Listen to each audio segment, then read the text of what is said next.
Hello friends, welcome back to mass English grammar series में पुनः आपका एक बार स्वागत है। और आज हम आप सभी के लिए लेकर के आए हैं होल, ऑल एंड बोथ। ये तीन शब्द दिखने में एक जैसे दिखते हैं, अर्थ भी लगभग एक जैसा लगता है। चलिए समझते हैं इन तीनों में डिफरेंस क्या होता है, अंतर क्या होता है। फ्रेंड्स, अगर सबसे पहले हम बात करें WHOLE होल के बारे में, तो होल का जो मीनिंग होता है, अर्थ होता है, वो होता है संपूर्ण या सारा या पूरा। ये संपूर्ण, सारा या पूरा का मतलब क्या होता है, चलिए समझते हैं। यहां पर हमारा जो मीनिंग होता है, अर्थ होता है संपूर्ण या होल से मतलब ये होता है पूरा या सारा।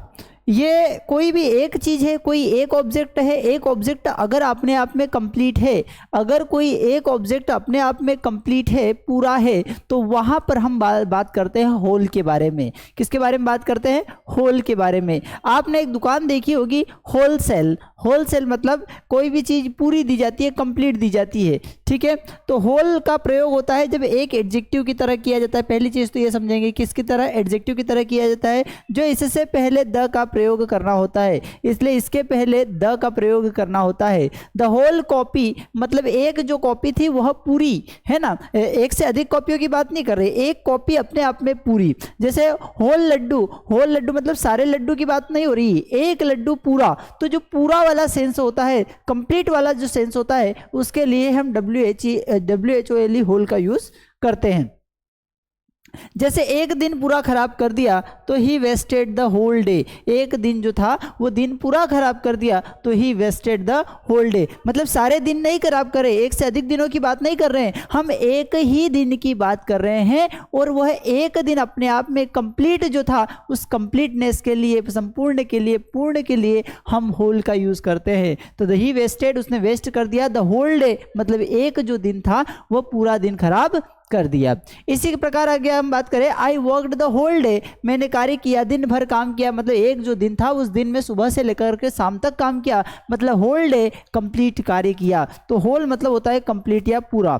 होल का प्रयोग जब प्रॉपर नाउन के साथ किया जाता है, होल का प्रयोग जब प्रॉपर नाउन के साथ किया जाता है, तो इससे पहले द के बाद में ऑफ का प्रयोग किया जाता है। इसके पहले द, जैसे द होल ऑफ इंडिया। अब इंडिया फ्रेंड्स क्या है? इंडिया है प्रॉपर नाउन। इंडिया क्या है? प्रॉपर नाउन है। और जब प्रॉपर नाउन के साथ हम इनका प्रयोग करते हैं, जब इनका प्रयोग प्रॉपर नाउन के साथ कहते हैं, तो यहाँ पर हो ऑफ लगेगा और स्टार्टिंग में द को यूज करते हैं। तो द होल ऑफ इंडिया मतलब पूरी India mourned the death of the Rajiv Gandhi. Rajiv Gandhi की मृत्यु पर पूरा भारत जो था रोया था। इसी प्रकार हम बात करें, the whole of Rajasthan was in the grip of drug. जो राजस्थान था वो कंप्लीट अपने आप में पूरा राजस्थान, पूरा राजस्थान मतलब, तो यहाँ पर हम प्रॉपर नाउन का यूज कर रहे हैं। और प्रॉपर नाउन के साथ हम क्या करते हैं कि जब प्रॉपर नाउन के साथ हमें होल लगाना हो तो वहाँ पर ऑफ और द भी लगाया जाता है। तो the whole of Rajasthan was in the grip. Grip मतलब होता है चपेट में। ग्रिप का मीनिंग क्या होता है? चपेट में था। The whole of the Rajasthan was in the grip of, किसकी चपेट में था? ऑफ ड्रॉफ। ड्रॉफ मतलब होता है सूखा, सूखे की चपेट में पूरा राजस्थान था। तो पूरा के लिए, सेंस के लिए हम क्या यूज करते हैं फ्रेंड? होल का यूज करते हैं। अब ऑल भी लगभग पूरा होता है। यहाँ पर डिफरेंस क्या होता है, यहाँ पर अंतर क्या होता है, चलिए समझते हैं। देखिए, जब हमने कहा कि भैया सारी किताब और पूरी किताब, पूरी किताब और सारी किताब, अब पूरी, जब मैं बोलता हूँ कि होल बुक मतलब किसी एक बुक की बात कर रहा हूँ मैं, होल बुक का मतलब होगा एक पूरी किताब।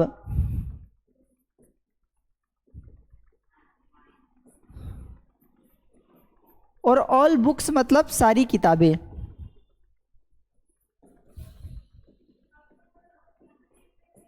अब इससे समझ में आ रहा होगा आपको होल बुक और ऑल में क्या डिफरेंस है। ऑल होल मतलब क्या है? एक जो चीज़ है वो चीज़ अपने आप में पूरी, तो यहाँ पर होल का यूज़ करेंगे। और ऑल का मतलब क्या होगा? प्लूरल के लिए यूज़ होगा, एक से अधिक चीज़ों के लिए होगा कि सारी किताबें। उसने एक पूरी किताब याद कर ली तो ही लर्न होल बुक। अब होल बुक मतलब एक किताब पूरी, और सारी किताबें कंप्लीट कर ली है तो he has completed all books. All books मतलब सारी किताबें। तो सारी की बात करेंगे, सारी मतलब एक से अधिक की बात हो रही है, तो वहाँ पर हम ऑल का यूज़ करते हैं। जब कि होल का मतलब होता है एक अपने आप में पूरी, तो होल के लिए हम किसका? होल का यूज करेंगे, ठीक है। एक पूरी की बात करेंगे तो होल का यूज करेंगे, और सारी किताबों की बात करेंगे तो वहां पर ऑल का यूज करते हैं। पजेसिव नाउन या प्रोनाउन के साथ ऑल हमेशा उससे पहले लगता है। Possessive pronoun, sir possessive pronoun क्या होता है? तो चलिए समझते हैं फ्रेंड्स पजेसिव के बारे में। तो पजेसिव के बारे में आपने सुना होगा, समझा होगा, माय, आवर, योर, हिज, हर, ये सारे क्या हैं? ये फ्रेंड्स है सारे पजेसिव प्रोनाउन। पजेसिव का मतलब क्या होता है? जो अधिकार बताने का काम करता है, मेरे अधिकार बताने का काम करेगा, उसे हम पजेसिव कहते हैं। जैसे मैं अब ये पेन पर मेरा अधिकार है, तो इसको बताने के लिए मैं पजेसिव का यूज करूंगा कि माय बुक, यूर बुक, आपकी किताबें, उसकी किताबें। तो यहाँ पर इनको सारे को पजेसिव प्रोनाउन भी बोलते हैं और पजेसिव एडजेक्टिव भी इनको कहते हैं। ठीक है, तो पजेसिव के साथ हम क्या यूज करते हैं? ऑल या होल। जैसे all the students were happy, all the students were happy, सारे स्टूडेंट्स जो थे वो क्या थे? हैप्पी थे। All the girls were present, सारी लड़कियां जो थी वो क्या थी? प्रेजेंट थी, उपस्थित थी। All my friends went to party, मेरे सारे फ्रेंड्स कहाँ गए थे? पार्टी में गए थे। और ही स्पेंट ऑल हिज मनी, उसने सारे पैसे खर्च कर दिए। ठीक है, तो समझिए फ्रेंड्स, यहाँ पर देखेंगे ये फ्रेंड्स है, फ्रेंड्स को आप गिन सकते हैं, और फ्रेंड्स एक से अधिक हो गए। कितने फ्रेंड्स की बात हो रही है? एक से अधिक फ्रेंड्स की बात हो रही है। तो एक से अधिक के लिए हमने क्या लगाया? ऑल का यूज़ किया। और अगर हम समझे इसको तो ऑल द स्टूडेंट्स, स्टूडेंट कितने? सारे स्टूडेंट, तो एक से अधिक की बात हो रही है यहाँ पर, तो इसलिए भी हम क्या यूज़ करेंगे? ऑल का यूज़ करेंगे। ऑल द गर्ल्स यहाँ पे ऐसा आएगा। ठीक है, ऑल द गर्ल्स, गर्ल्स भी मतलब किसकी बात हो रही है? सारी बात हो रही है, सारी लड़कियों की बात हो रही है, एक से अधिक की बात हो रही है, और एक से अधिक के लिए हमने क्या यूज़ किया? ऑल का यूज़ किया। ठीक है, और अगर हम इस तरीके से समझे तो यहाँ पर अगर होल के एग्जाम्पल्स को जब हम देखते हैं तो होल के एग्जाम्पल्स में हम पाते हैं कि भाई एक इंडिया पूरा, अब सारे इंडिया, इंडिया कितने हैं फ्रेंड्स? एक ही इंडिया है ना, तो यह इंडिया अपने आप में पूरा, तो जब एक इंडिया अपने आप में पूरा होगा तो फिर वहाँ पर क्या यूज़ किया जाएगा? होल इंडिया यूज़ किया जाएगा। ठीक है, the whole of Rajasthan, Rajasthan कितने हैं भारत में? तो राजस्थान तो एक ही है, तो एक राजस्थान अपने आप में कंप्लीट है। उस कंप्लीटनेस के लिए हम किसका यूज़ करते हैं? होल का यूज़ करते हैं। ठीक है, तो होल का प्रयोग इस तरीके से किया जाता है। ही वॉस्टेड द होल डे, एक दिन पूरा खराब कर दिया, तो एक दिन पूरा के लिए होल का यूज किया गया। I worked the whole day, मैंने एक दिन पूरा दिन काम किया, तो वहां पर भी हम होल का यूज करेंगे।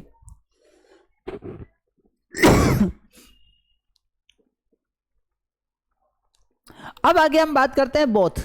BOTH बोथ का मतलब क्या होता है? BOTH बोथ का मतलब होता है दोनों। BOTH बोथ का मतलब होता है, बोथ का अर्थ होता है कि दोनों।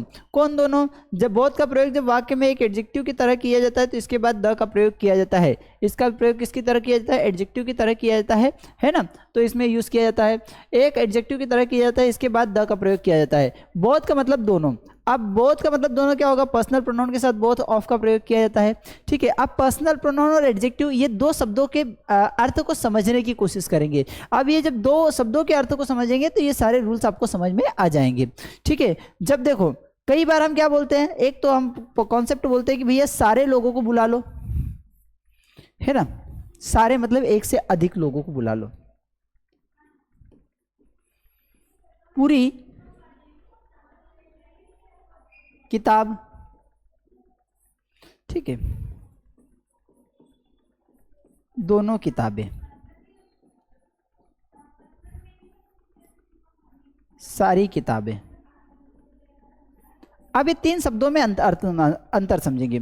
सारी किताबें मतलब एक से अधिक किताबों की बात हो रही है। सारी किताबें मतलब एक से अधिक किताबों की बात हो रही है, और इसलिए हम यूज करेंगे यहाँ पर ऑल बुक्स। क्या लगाएंगे? ऑल बुक्स, प्लूरल की बात हो रही है, एक से अधिक की बात हो रही है, तो सारी किताबों के लिए हम क्या यूज करेंगे फ्रेंड्स? ऑल बुक्स का यूज करेंगे। दूसरा, पूरी किताब मतलब एक जो किताब है वो अपने आप में कंप्लीटनेस की बात करें, एक किताब को पूरी के पूरे कंप्लीटनेस की बात करें, तो यहाँ पर हम बात करेंगे होल बुक। क्या यूज करेंगे? होल बुक मतलब पूरी किताब। और दोनों किताबें, तो दोनों किताबें के लिए क्या यूज करेंगे? बोथ ऑफ द बुक्स भी हो सकता है, या बोथ बुक्स भी यूज किया जा सकता है। ठीक है, तो ये दो शब्द यहाँ पर यूज कर सकते हैं। तो ऑल मतलब क्या हो गया? सारी। होल मतलब एक अपने आप में पूरा, है ना, और दोनों के सेंस की जब हम बात करें तो वहां पर हम BOTH बोथ का यूज करते हैं। अब अगर हम बात करें जैसे शी इनवाइटेड अस बोथ, उसने इनवाइट किया, उसने आमंत्रित किया किसको? हम दोनों को। तो अस बोथ मतलब हम दोनों को उसने इनवाइटेड किया। She sends you both her love, है ना, शी सेंड्स यू, वह भेजती है, बोथ, दोनों को, हर लव, अपना प्रेम।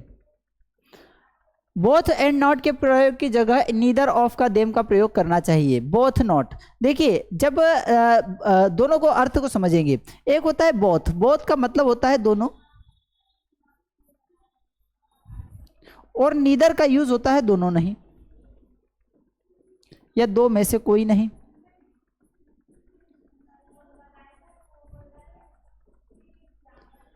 बोथ का यूज हम केवल पॉजिटिव में करेंगे, और नीदर का यूज हम नेगेटिव के लिए ही करते हैं। अब कई बार क्या होता है कि बोथ दोनों आ गए तो हमने बोल दिया कि बोथ हैज कम। अब दोनों नहीं आए तो दोनों नहीं आए तो both of them not come नहीं लिखेंगे, बोथ ऑफ देम अगर नॉट कम लिखेंगे तो वो इनकरेक्ट हो जाएगा। उसके लिए क्या यूज किया जा सकता है, उसके लिए किया जा सकता है कि neither of them come. Neither of them come मतलब वो दोनों नहीं आए, तो नीदर के मतलब दो में से कोई नहीं, तो दो में से कोई नहीं अगर आया है तो फिर हम नीदर का यूज करेंगे। अगर दोनों ने कोई काम किया है तो बोथ का यूज करेंगे। ध्यान रखेंगे इसमें पॉजिटिव सेंटेंस में हमको बोथ का यूज करना है और नेगेटिव सेंटेंस में नीदर का यूज करना है। जैसे both of them are not here, अब बोथ के दोनों नहीं आए भैया, तो हमने क्या बोला कि दोनों जब कोई काम नहीं करे तो हमको यूज करना है नीदर। ठीक है, तो इसलिए ये क्या हो गया, इनकरेक्ट। देखने में सही लगेगा कि बोथ ऑफ देम दोनों में से कोई नहीं, आर नॉट हियर कोई नहीं यहाँ पर आया, तो दिखने में सही लग रहा है। लेकिन जब भी बात हम नेगेटिव सेंस में दोनों की कर रहे हैं तो हमारे पास स्पेसिफिक अलग से दिया हुआ है नीदर, तो हमें नीदर का यूज करना है, यह बात हमें ध्यान रखना है। दूसरा, neither of them is here, उन दोनों में से कोई नहीं है, तो ये करेक्ट हो जाएगा। क्यों? क्योंकि नीदर का मतलब ही होता है दो में से कोई नहीं, तो neither of them is here, यहाँ में दोनों में से कोई नहीं है। आई होप आपको सभी को कॉन्सेप्ट समझ में आया होगा। एग्जाम में बहुत कंफ्यूज करता है होल ऑल अरे बोथ। बोथ तो फिर भी एक जगह एक से लिमिटेड तक सही है कि बोथ मतलब दोनों हो गया, लेकिन होल का मतलब भी होता है सारा सारे, ऑल मतलब भी होता है सारा सारे, तो कंफ्यूजन बना हुआ रहता है। तो ध्यान रखेंगे काउंटेबल चीज़ों की बात हो रही कि एक से अधिक चीज़ों की बात हो रही कि बहुत सारी काउंटेबल में, तो वहाँ पर ऑल का यूज़ करेंगे, और अगर एक चीज़ अपने आप में कंप्लीट की बात हो रही है तो वहाँ पर हम होल का यूज़ करेंगे। ठीक है, all in one English grammar course आप सभी के लिए लेकर के आए हैं, जिसमें आपकी इंग्लिश मतलब जो है कि अगर किसी भी कॉम्पिटेटिव एग्जाम की तैयारी कर रहे हैं तो आपके लिए ये क्लास वरदान साबित हो सकती है। इसमें सारी एग्जाम्स को कवर कराने की कोशिश की गई है। प्रीवियस ईयर के क्वेश्चंस मिलेंगे, टॉपिक वाइज लाइव टेस्ट मिलेंगे।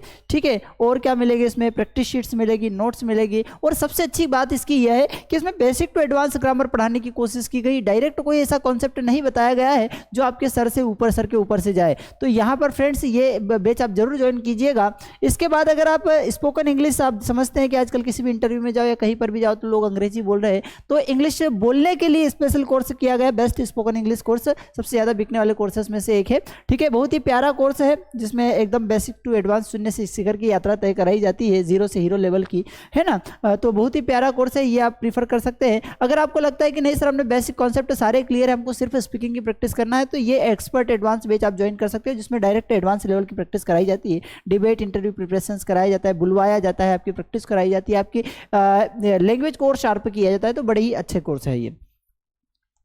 और अगर हम बात करें तो आपको लग रहा है कि नहीं सर हमको पर्सनल लेवल पर कोई ट्रेनर मिल जाए, पर्सनल लेवल पर हमसे बातें करें, पर्सनल लेवल पर हमको पढ़ाए, तो पर्सनल इंग्लिश ट्रेनर भी आपको अवेलेबल हो सकता है।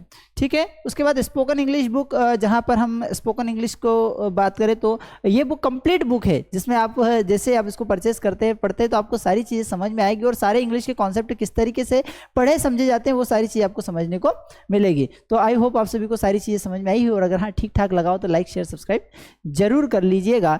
Thank you.